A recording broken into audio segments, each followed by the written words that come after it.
Antes de analizar cualquier cosa, es necesario afirmar siempre que desde una perspectiva educativa, el entorno y la educación temprana son determinantes. Al observar estas imágenes de su infancia, la psicología del desarrollo nos plantea una pregunta fundamental para la prevención primaria. ¿Cómo se moldea una personalidad hasta llegar a la desconexión empática? En este caso, el análisis sugiere que el crecimiento en un ambiente de impunidad y poder absoluto fue el factor de riesgo clave para una personalidad tan importante socialmente como Ghislaine Maxwell. Exploraremos su rol, no desde el morbo, sino como un caso de estudio sobre la psicopatía integrada y el uso del estatus social para normalizar conductas de riesgo y vulneración de derechos. En este caso, el análisis sugiere que el crecimiento en un ambiente de impunidad y poder absoluto fue el factor de riesgo clave. Estudiar estas etapas no es para justificar, sino para identificar señales tempranas de conductas narcisistas y prevenir que estas dinámicas se repitan en otros entornos sociales. Hoy por hoy, con todos los documentos revelados, tenemos la confirmación de que ese imperio fue ideado por alguien mucho más inteligente y calculador que Jeffrey Epstein, porque detrás estaba ella, que no ha recibido la condena justa y que en cualquier momento podría quedar en libertad. Acompáñame a psicoanalizar su perfil y sus más recientes declaraciones. Todos los crímenes de Jeffrey Epstein no fueron cometidos en solitario. Ghislaine hoy en día se encuentra cumpliendo su condena en la instalación correccional federal de Tallahassee, en Florida. Fue sentenciada a 20 años de prisión en junio del 2022 por tráfico y otros cargos relacionados con el caso Epstein. A diferencia de las celdas de máxima seguridad donde estuvo inicialmente, Tallahassee es una prisión de muy baja seguridad.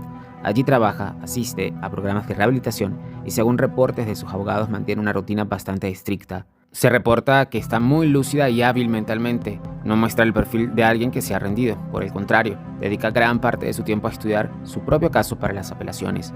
Su resiliencia es propia de una personalidad con un alto narcisismo defensivo. Ella no se ve como una criminal, sino como una víctima del sistema o de su asociación con Jeffrey Epstein.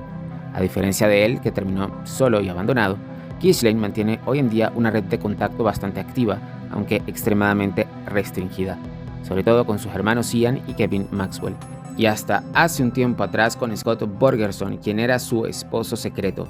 Sí, Maxwell, pese a ser la pareja oficial de Epstein, tenía un matrimonio secreto.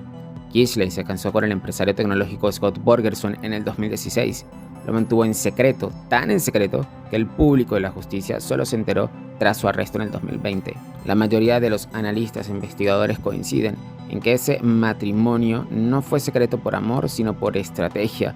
Muchos creen que el matrimonio con Borgerson fue una maniobra de Ghislaine para crear una máscara de normalidad y distanciarse legalmente de las actividades de Epstein, mientras él seguía siendo su principal financista.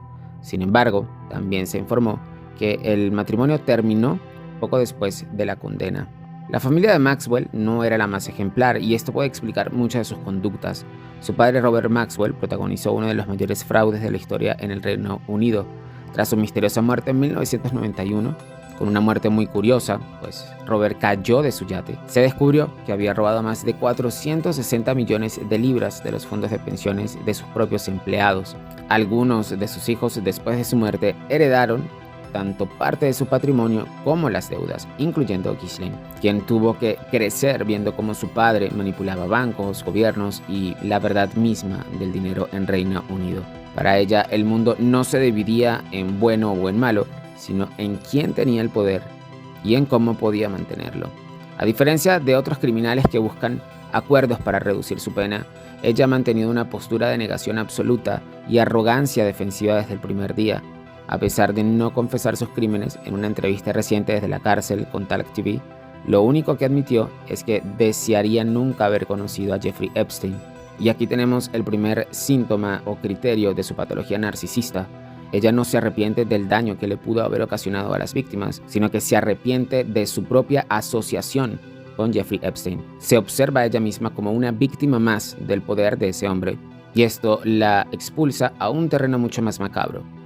No es consciente de que deshumanizó a un montón de mujeres, sino que también se deshumanizó a sí misma.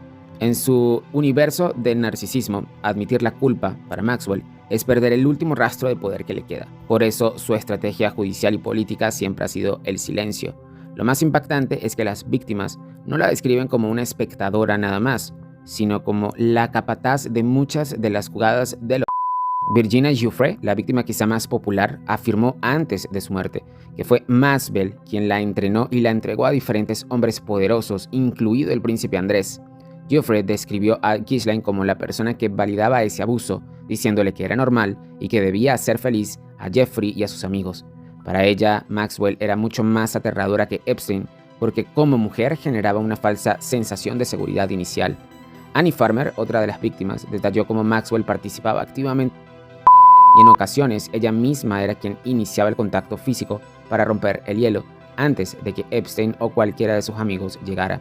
Sarah Ransom declaró que la degradación y las demandas sexuales en la isla eran tan horribles que intentó escapar lanzándose por un acantilado hacia aguas infestadas de tiburones, pero que fue Maxwell quien frustró su intento de escape.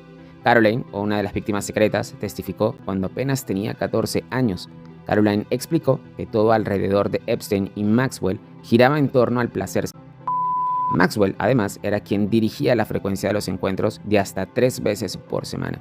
A fecha de hoy se rumorea que Maxwell está intentando negociar con el Departamento de la Justicia bajo la nueva administración para ofrecer transparencia a cambio de un perdón o de una reducción de la condena.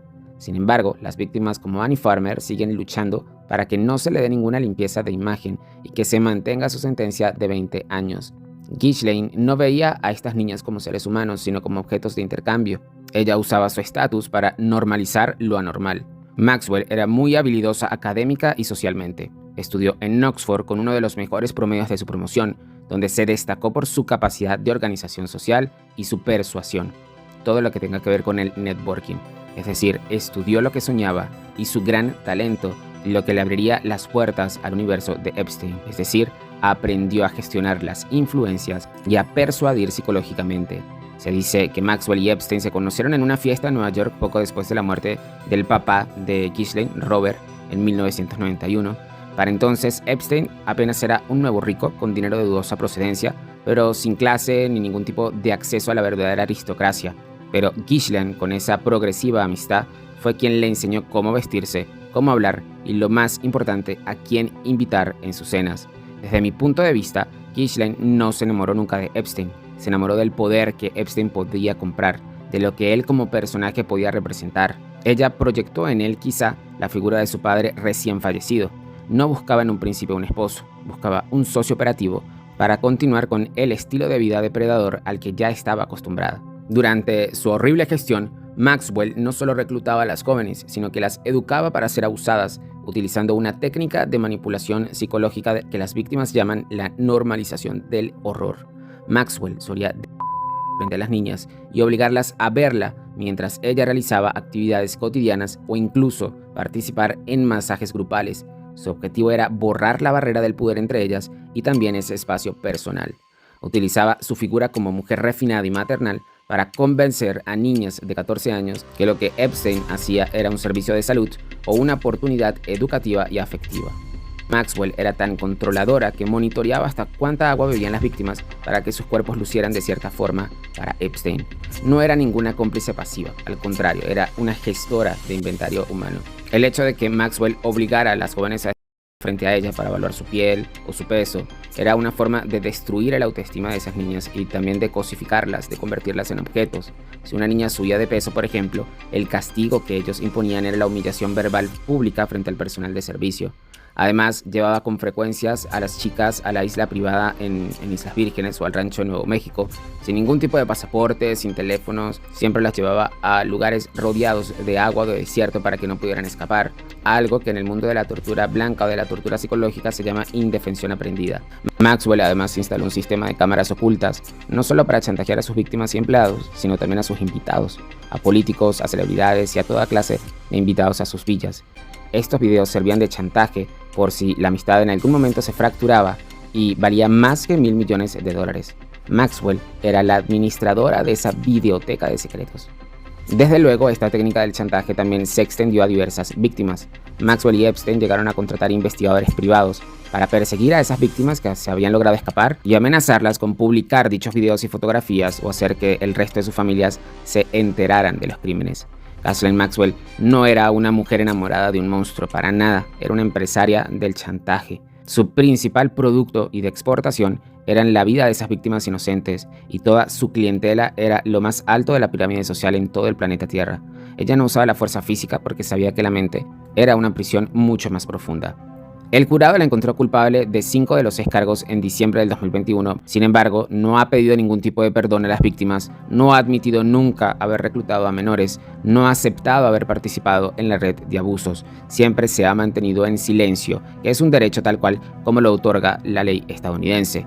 Para muchos analistas del caso y también para las víctimas, todos estos abusos y controles eran demasiado grandes y dejaron demasiadas heridas para apenas 20 años de prisión a los que fue condenada. 20 años que además se pueden reducir por convenios, indultos, apelaciones o simplemente por una buena conducta dentro del penal. Pero no, para recuperar la humanización de todas esas víctimas, para sanar esas heridas, ni siquiera esos mismos 20 años son suficientes. El caso Maxwell nos enseña que el monstruo más peligroso no es el que ataca, sino el que diseña la trampa. Ghislaine fue la prueba de que la elegancia puede ser la máscara perfecta para la depravación.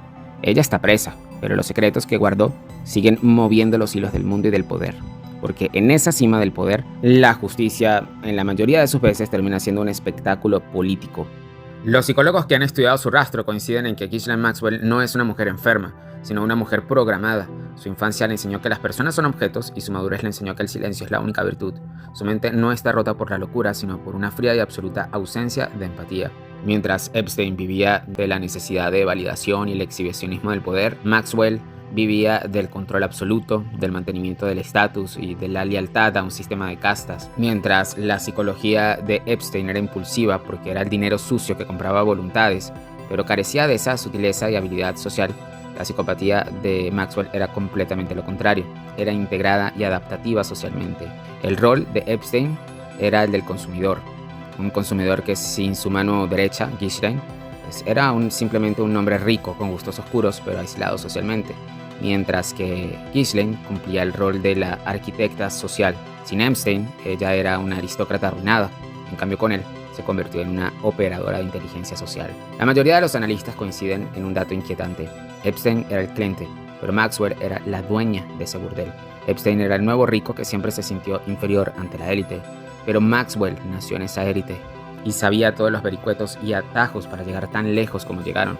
Epstein era predecible en sus deviaciones y en sus conductas, pero Ghislaine era muy impredecible en su fealdad. Epstein murió siendo un paria, pero Maxwell vive aún allí, con una condena insuficiente y prisionera de su estado mental, donde se ve aún como una víctima, como una mujer sofisticada que hacía favores a hombres importantes. Quizá Epstein era tan solo el síntoma y ella era la verdadera enfermedad. Gracias por acompañarnos a desentrañar la oscuridad de este personaje. No olvides suscribirte a nuestro canal si quieres seguir viendo la realidad sin filtro. Hasta la próxima.